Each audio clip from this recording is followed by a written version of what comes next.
이 시간 우리 모두 살아계신 하나님께 영과 진리로 예배하기를 원합니다.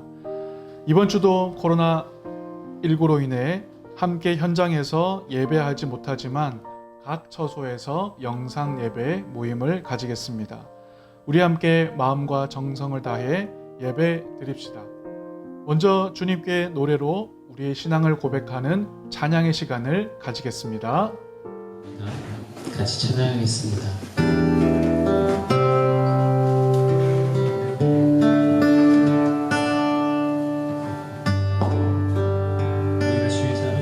내가 주인 삼은 모든 건 내려놓고 내 주 대신 주 앞에 나가 내가 사랑했던 모든 건 내려놓고 주님만 사랑해. 내가 주인 삼은 내가 주인 삼은 모든 건 내려놓고 내 주 대신 주 앞에 나가 내가 사랑했던 모든 건 내려놓고 주님만 사랑해. 아멘. 주 사랑 거친 풍랑에도 깊은 바다처럼 나를 잠잠케 해. 주 사랑 내 영혼의 반석 그 사랑 위에 서리. 아멘. 우리 다시 한번 찬양하겠습니다. 내가 주인 삼은 내가 주인 삼은 모든 건 내려놓고 내 주 대신 주 앞에 내가 사랑했던 모든 건 내려놓고 주님만 사랑해. 주 사랑 거친 풍랑에도 주 사랑 거친 풍랑에도 깊은 바다처럼 나를 잠잠케 해. 주 사랑 내 영혼의 반석 그 사랑 위에 서리. 주 사랑 거친 풍랑에도 깊은 바다처럼 나를 잠잠케 해. 주 사랑 내 영혼의 완성 그 사랑 위에서 주 사랑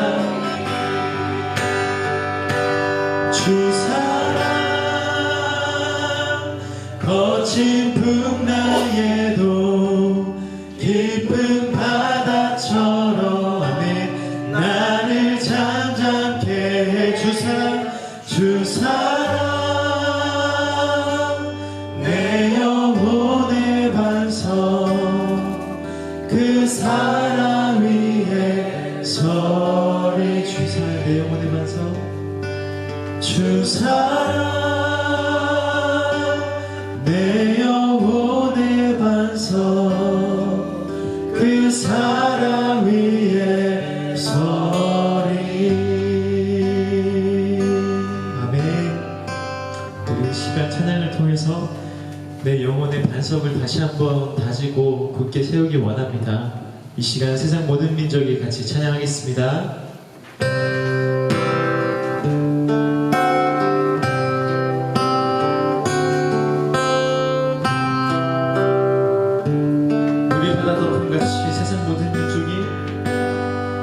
세상 모든 민족이 구원을 얻기까지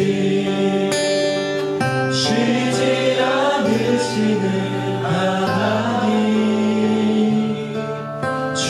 심장 가지고 우리 이제 일어나 주 따르게 하소서. 아멘. 세상 모든 육체가 주의 영광 보도록 우릴 부르시는 하나님, 주의 손과 발 되어 세상을 치유하며 주 섬기게 하소서. 아멘. 물이 바다 덮음같이 물이 바다 덮음같이 여호와의 영광을 인정하는 것이 온 세상 가득하리라. 물이 바다 덮음같이 물이 바다 덮음같이 물이 바다 덮음같이. 아멘. 그 역사가 일어나길 바라며 다시 한번 찬양하겠습니다. 세상 모든 민족이 구원을 얻기까지 쉬지 않으시는 하나님, 주의 심장 가지고 우리 이제 일어나 주 따르게 하소서. 세상 모든 육체가 주의 영광 보도록 우릴 부르시는 하나님, 주의 손과 발 되어 세상을 치유하며 주 섬기게 하소서.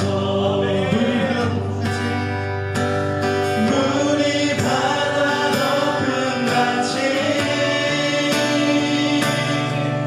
여호와의 영광을 인정하는 것이 온 세상 가득하리라. 물이 바다 덮음같이 물이 바다 덮음같이 물이 바다 덮음같이 보리라 그늘에 보리라 그날에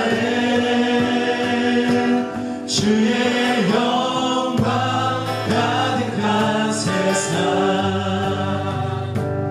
우리를 듣게 되리. 온 세상 가득한 승리의 함성. 우리 손을 들고 같이 찬양하겠습니다. 물이 바다 덮음같이 여호와의 영광을 인정하는 것이 온 세상 가득하리라. 물이 바다 덮음같이 물이 바다 덮음같이 물이 바다 덮음 물이 바다 덮음같이 물이 바다 덮음같이 여호와의 영광을 인정하는 것이 온 세상 가득하리라. 물이 바다 덮음같이 아멘. 물이 바다 덮음같이 아멘. 물이 바다 덮음같이 아멘. 우리를 통해서 역사하시기 원하는 주님을 우리 박수로 영광 돌리기 원합니다. 아멘. 이 시간 서양실 권사님께서 공동체를 대표하여 기도해 주시겠습니다. 참 좋으신 하나님 아버지, 견고한 사랑으로 우리를 붙들어 주시니 감사합니다. 어떤 한난도 주의 사랑을 이길 수는 없습니다. 우리 가슴에 새겨주신 주님의 사랑을 날마다 기억하며 그 사랑을 품에 항상 거하게 하소서. 그들 식구들이 모여서 교회에서 예배를 드리지도 못하오나 하루속히 모여서 예배 보게 도와주시옵소서. 하나님의 용기와 은혜 앞에는 경외하는 마음으로 세워지게 하옵소서. 예수님 이름으로 감사 기도드립니다. 아멘.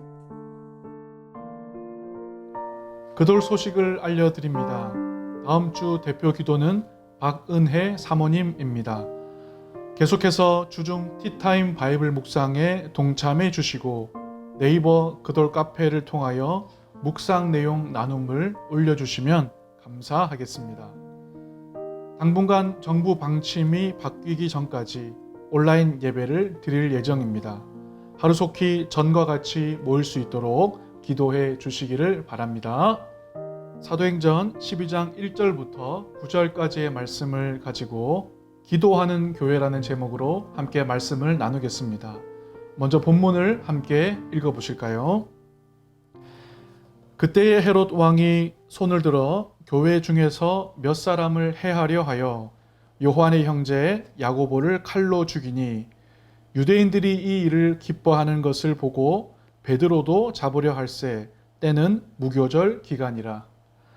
잡음에 옥에 가두어 군인 내식인 네 패에게 맡겨 지키고 6월절 후에 백성 앞에 끌어내고자 하더라. 이에 베드로는 옥에 갇혔고 교회는 그를 위하여 간절히 하나님께 기도하더라.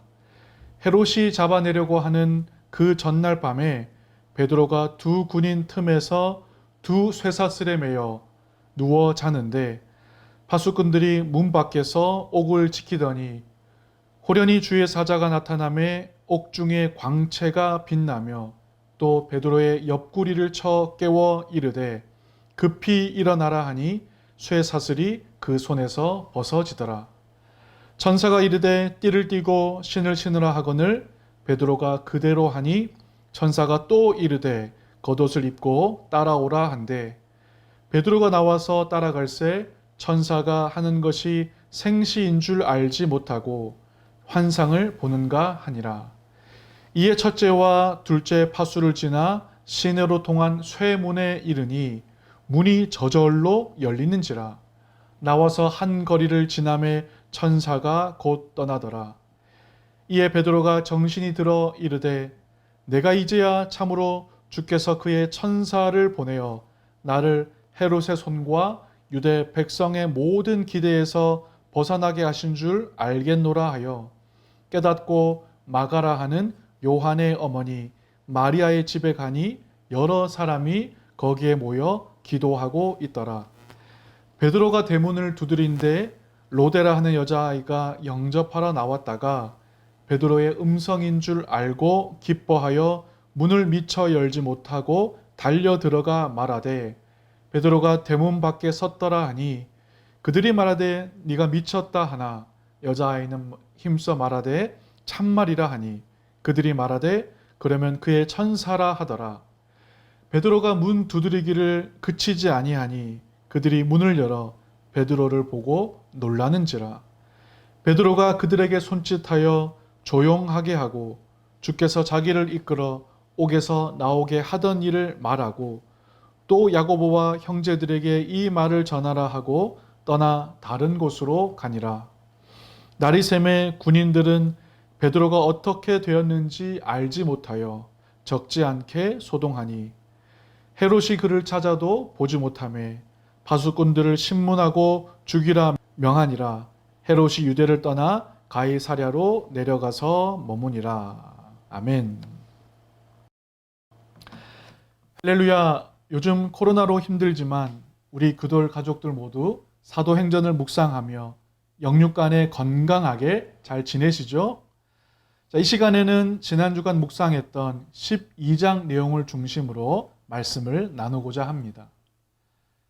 사도행전 스토리의 무대가 다시 이 유대 지역으로 옮겨지면서 오늘 본문에서는 그 시점이 언급되고 있는데 1절에 보면 그때가 헤롯 왕이 통치하던 시기이며 바나바와 사울이 부조를 전하기 위해 예루살렘을 방문하기 이전으로 보입니다.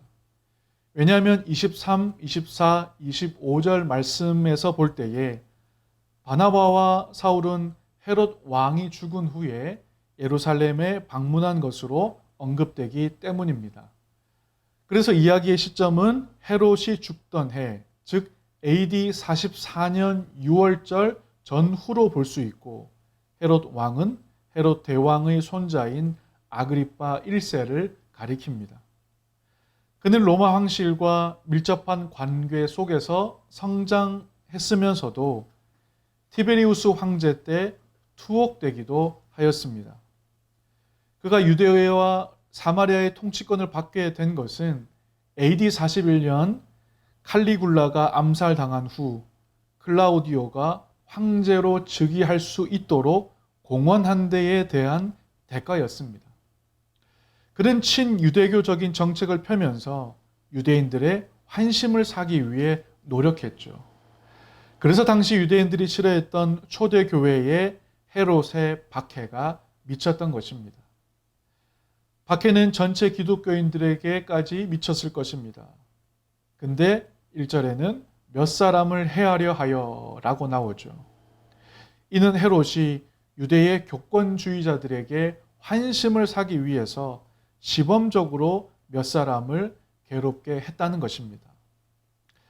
자, 2절에는 사도 중에서 첫 순교자인 요한의 형제 야고보가 언급되고 있는데 그는 세베대의 아들이고 그의 아버지 세베대는 어부이면서 선주였습니다. 야고보는 예수님의 제자들 중에서 베드로와 요한과 함께 3명의 수제자 중에 한 사람이었죠. 근데 좀 급하고 이기적인 성격이 있어서 예수님은 그에게 우레의 아들이라는 뜻을 지닌 보아너게라는 별명을 지어주셨죠.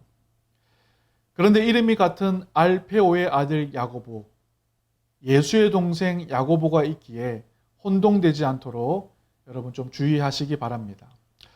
자, 어쨌든 이 사도 야고보는 헤롯에 의해 순교당했고 사도 야고보를 처형한 헤롯의 행위를 유대인들은 매우 기뻐하였습니다.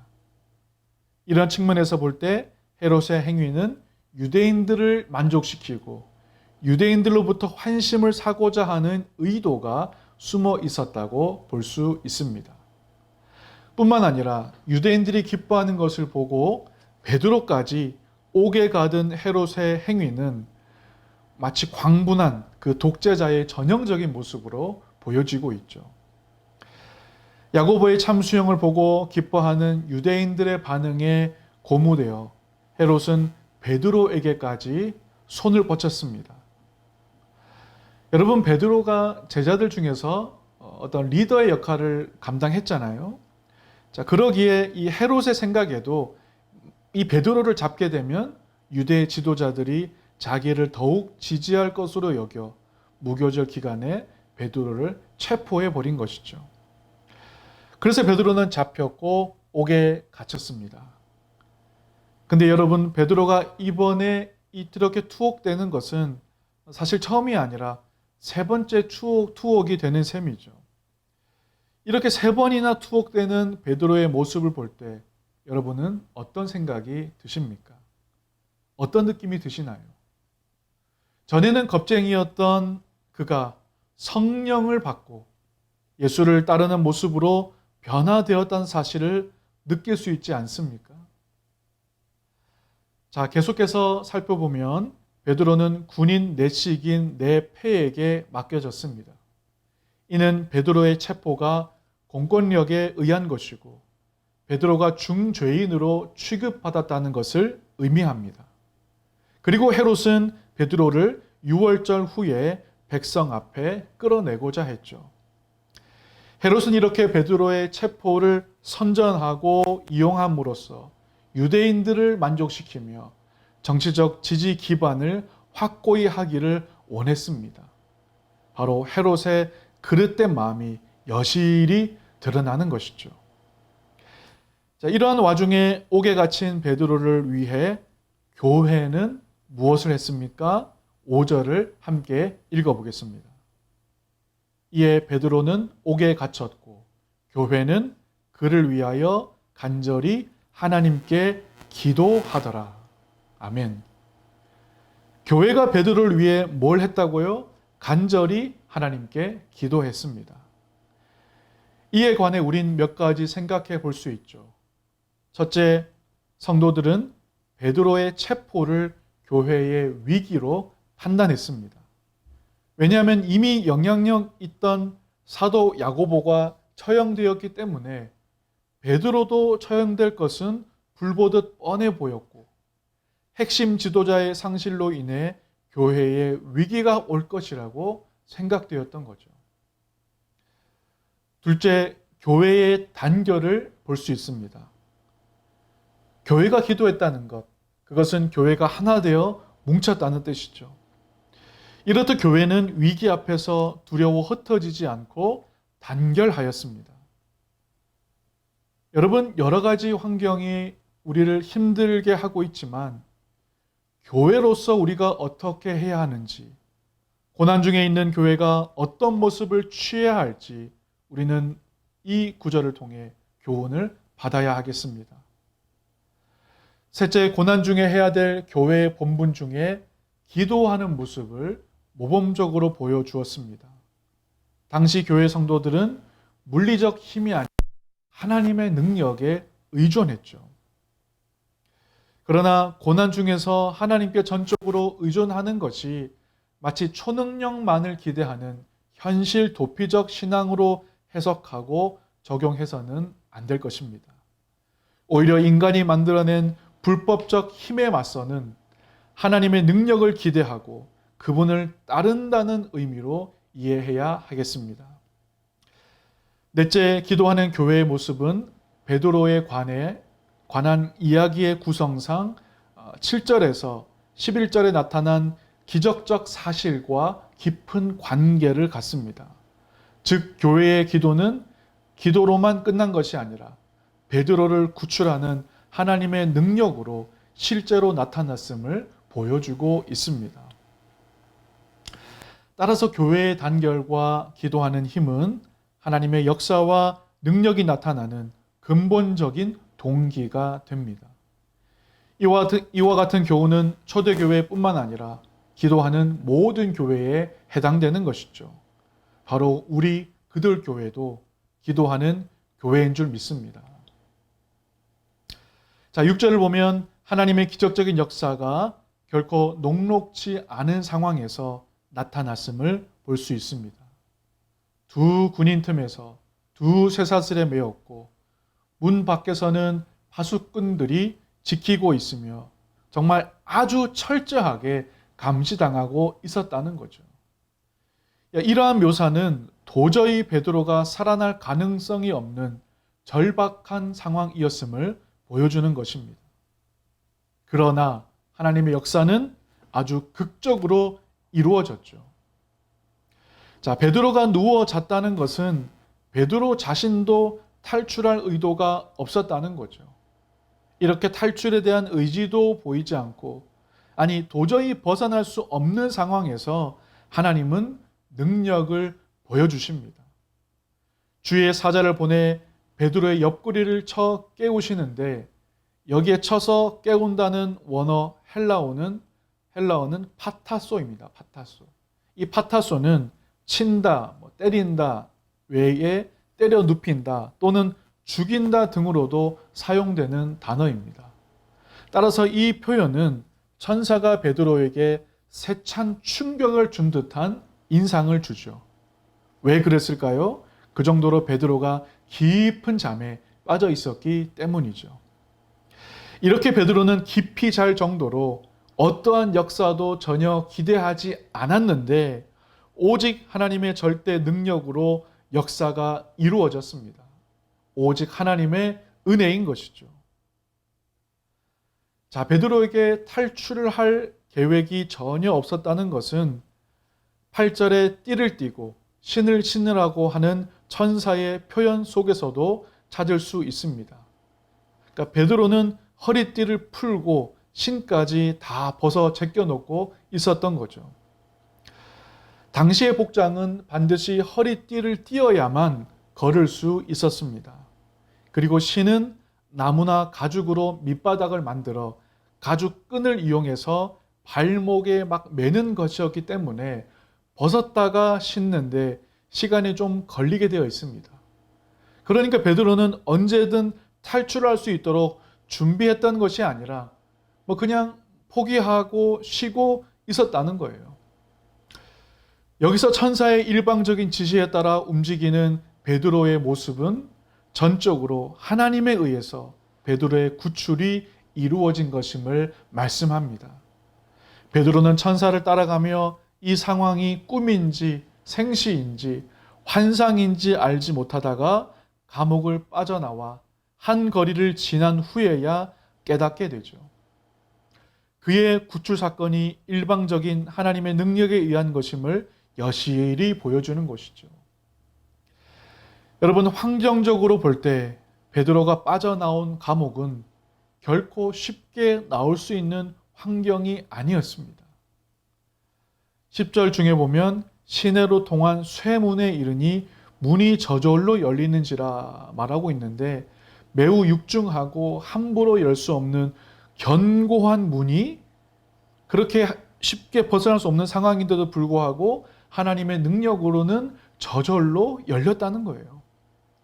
기적적인 하나님의 능력이 강조되고 있습니다. 헤롯은 베드로를 성중에서 가장 견고한 감옥에 가두었지만 하나님의 역사를 막을 수 없었습니다. 베드로가 이제 정신을 차리고 향한 곳은 마가라 하는 요한의 어머니 마리아 집이었죠. 마가 요한은 바나바의 생질이며 바울과 바나바의 보조자이며 마가복음의 저자로 알려져 있습니다. 한편 이 마가는 로마식 이름이고 요한은 유대식 이름입니다. 이는 바울이 로마식 이름이고 사울이 유대식 이름인 것과 동일합니다. 그래서 베드로가 이제 가보니 여러 사람이 거기에 모여 기도하고 있었죠. 5절에서 언급되었듯이 성도들은 베드로가 체포된 후에 하나님께 간절히 기도했었잖아요. 그리고 그들의 기도는 베드로가 구출되어 올 때까지 계속되었던 것입니다. 기도는 그치질 않았고 끊이질 않았습니다. 결국 하나님의 응답은 기적적으로 이루어졌습니다. 감옥을 나온 베드로나 그를 본 여자아이 로데나 기도하는 사람들 모두를 놀라게 할 만큼 말입니다. 이제 베드로는 주께서 자기를 이끌어 옥에서 나오게 하던 일을 간증하고 다른 곳으로 떠납니다. 날이 새자 베드로가 없어진 것으로 인해 적지 않은 소동이 일어나고 헤롯은 다시 그를 찾지만 찾지 못합니다. 여러분, 이러한 스토리를 통하여 우리가 기억해야 할 것은 기도하면 분명히 역사는 일어난다는 것입니다. 설령 어려움을 당한 자가 스스로 기도하지 않는다고 해도 다른 사람의 기도를 통해서도 하나님은 역사해 주십니다. 이를 기억하며 중보의 기도를 놓치지 맙시다. 어려움을 당한 지체를 위해 하나님의 역사를 기대하며 기회가 될 때마다 간절히 기도하시기를 바랍니다. 자, 12장에 나오는 헤롯 왕은 어둠의 권세, 사탄의 권세를 의미한다고 할 수 있겠습니다. 여기 등장하는 헤롯은 헤롯 대왕의 손자인 헤롯 아그리빠이며 그의 형과 같이 그도 살인자였습니다. 이렇게 사탄은 복음 전도되는 것을 방해하고자 베드로와 야고보를 쫓아다녔습니다. 여러분, 근데 사도들만 사탄의 어려움을 당하나요? 이 시대에 목회자들만 어려움을 당하나요? 그렇지 않죠. 교회의 성도들도 크리스찬들도 신앙생활하고 주의 일을 하면서 또 사회생활을 하면서 어려움을 겪게 됩니다. 이렇듯 사탄은 최고의 그리스도인들을 쫓아다니며 그들의 일을 방해하려고 합니다. 하지만 사탄이 가장 나쁜 일을 행할 때에 그리스도인들은 하나님을 향해 기도할 수 있으며 주님의 역사를 기대할 수 있습니다. 여러분, 베드로가 어떻게 그처럼 평화로울 수가 있었을까요? 먼저 교회의 기도는 확실히 그에게 도움을 주었고, 내적으로 보면 예수님의 약속이 그를 지탱케 했을 것입니다. 바로 요한복음 21장 18, 19절에서 말씀하신 주님의 약속인데 같이 한번 읽어보겠습니다. 내가 진실로 진실로 내게 이르노니 내가 젊어서는 스스로 띠뛰고 원하는 곳으로 다녔거니와 늙어서는 내 팔을 벌리리니 남이 내게 띠띠우고 원하지 아니하는 곳으로 데려가리라. 이 말씀을 하시면 베드로가 어떠한 죽음으로 하나님께 영광을 돌릴 것을 가리키심이러라. 이 말씀을 하시고 베드로에게 이르시되 나를 따르라 하시니. 자, 베드로는 자신이 늙기까지 죽임을 당하지 않을 것이며 또한 야고보와 같이 칼로 죽임을 당하지 않고 십자가에 달릴 것임을 알고 있었습니다. 주님이 그렇게 이미 예언의 말씀을 주셨기 때문이죠. 즉 하나님의 말씀을 믿는 그 믿음이 그에게 평화를 주었다는 거예요. 그래서 우리도 그리스도 약속을 신뢰할 때에 환란의 와중에서 그와 같은 평화를 누릴 수 있습니다. 그리고 결국 주의 사자가 베드로를 구해낸 모습을 통해 우리가 순종하며 할 수 있는 일들을 할 때에 불가능한 일들은 하나님께서 책임지신다는 기대를 가질 수 있습니다. 기도하는 교회의 능력을 결코 과소평가해서는 안 됩니다. 하나님은 그들의 기도를 들으시고 영광을 받으셨습니다. 더 나아가 어둠의 권세, 사탄의 권세인 헤롯은 야고보를 죽이고 베드로까지 손대려고 했지만 결국 헤롯 자신이 비참한 죽음을 맞이하게 됩니다. 7절에서 베드로를 쳐서 깨운 천사는 구원을 가져왔지만 헤롯을 쳤을 때는 정죄를 가져왔습니다. 하나님은 교만을 미워하시며 다른 사람이 자기의 영광을 취하는 것을 허락지 않으십니다. 여러분, 헤롯은 마지막 때에 출현하는 적 그리스도의 모형으로도 볼 수 있습니다. 하나님의 영광을 가로채려 하고 하나님의 일을 방해하려 하는 헤롯의 모습, 적 그리스도와의 모습과 너무나 닮아 있지 않습니까? 자, 그의 죽음이 나오는 23절 하반절을 보시면 주의 사자가 고치니 벌레에게 먹혀 죽으니라 라고 나옵니다. 그의 최후가 너무나 비참하죠. 죽어도 어떻게 벌레에게 먹혀 죽는다는 말입니까? 요세푸스의 기록에 의하면 헤롯의 죽음에 대해 상세하게 서술하기를 헤롯이 갑작스러운 복통으로 인해 5일 후에 죽게 됐는데 몸이 썩어 벌레가 생겨났다. 그렇게 표현하고 있습니다. 이처럼 헤롯이 죽어간 과정은 벌레에 먹혀가는 과정이었습니다. 성경은 헤롯을 죽게 한 것이 주의 사자였다는 것을 알려주면서 박해자를 하나님이 그냥 두지 않는다는 것을 암시해주고 있습니다. 자, 이제 그와는 대조적인 말씀이 다음 구절에 나오고 있죠. 헤롯 대왕은 벌레에게 먹혔지만 24절에 하나님의 말씀은 흥왕하여 더해 갔다는 것입니다. 헤롯의 최후와 극적인 대조를 이루고 있는 이 24절 말씀은 기독교의 확장이 거역할 수 없는 하나님의 뜻임을 강하게 말씀해주고 있습니다. 사탄이 살인자로 또는 거짓말쟁이의 모습으로 공격해도 하나님의 말씀은 이를 정복하고 승리를 거둘 수 있습니다.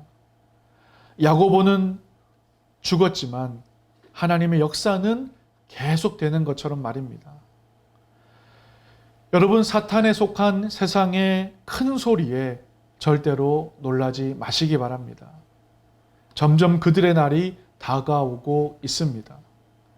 하나님의 말씀은 결코 실패하지 않으므로 그리스도께서 돌아오시기까지 말씀을 전하고 가르쳐야 할 책임이 우리에게 있습니다.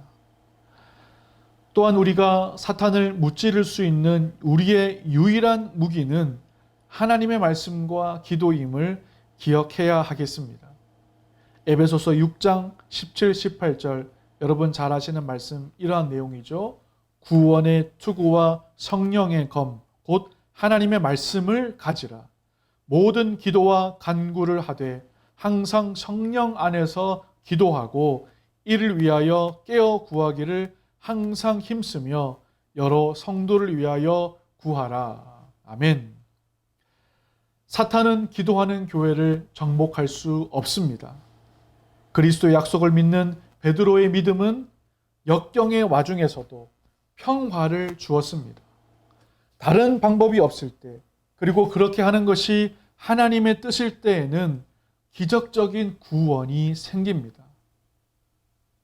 물론 매번 기적적인 일을 행하실 것만을 기대해서는 안 됩니다. 바울이 체포되었을 때 그는 고난을 견뎌야 했고 마침내 법의 마땅한 절차를 통해서 석방된 사실도 있었기 때문입니다. 자, 이 시간 말씀을 마무리하며 여러분 꼭 기억하셨으면 좋겠습니다. 기도를 통해 능력이 나타난다는 것과 사탄의 어둠의 권세가 판치는 이 땅이지만 헤롯이 죽고 하나님의 말씀이 흥왕했던 것처럼 하나님의 역사는 결코 사그라들지 않음을 말입니다. 사랑하는 여러분 모두 하나님의 나라를 위해, 교회를 위해 기도하는 공동체로 살아가시기를 주님의 이름으로 축원합니다. 축도로 예배를 마치겠습니다. 이제는 우리 주 예수 그리스도의 은혜와 하나님의 극진하신 사랑하심과 성령님의 내주 감동 감화 역사하심이 기도하는 교회로 살아가고자 하는 우리 그돌 가족들 모두에게 함께하여 주시기를 간절히 축원하옵나이다. 아멘.